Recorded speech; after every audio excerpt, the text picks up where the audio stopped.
নমস্কাৰ টেক অসমৰ নতুন এটা ভিডিঅ'লৈ আপোনালোক সকলোকে স্বাগতম জনাইছোঁ। এই ভিডিঅ'টোত মই আপোনালোকক এটা অতি গুৰুত্বপূৰ্ণ ইনফৰমেশ্যন দিম।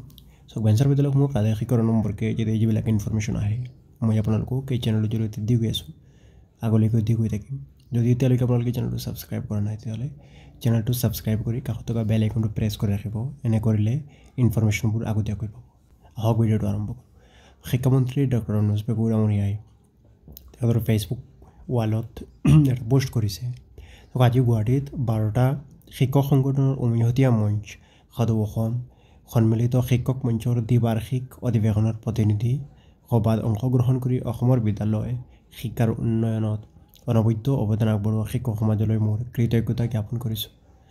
ৰাষ্ট্ৰীয় শিক্ষানীতি প্ৰয়োগ কৰাৰ সন্ধিক্ষণত আমি এহাতে ছাত্ৰ ছাত্ৰীৰ বুনিয়াদী সাক্ষৰতা আৰু সাংখ্যিকতা সুনিশ্চিত কৰা আৰু আনহাতে সাধাৰণ শিক্ষাৰ লগতে দক্ষতা শিক্ষা প্ৰদান কৰাৰ প্ৰত্যাহ্বানমূলক দায়িত্ব পালন কৰিবলৈ শিক্ষক সমাজলৈ আহ্বান জনাওঁ।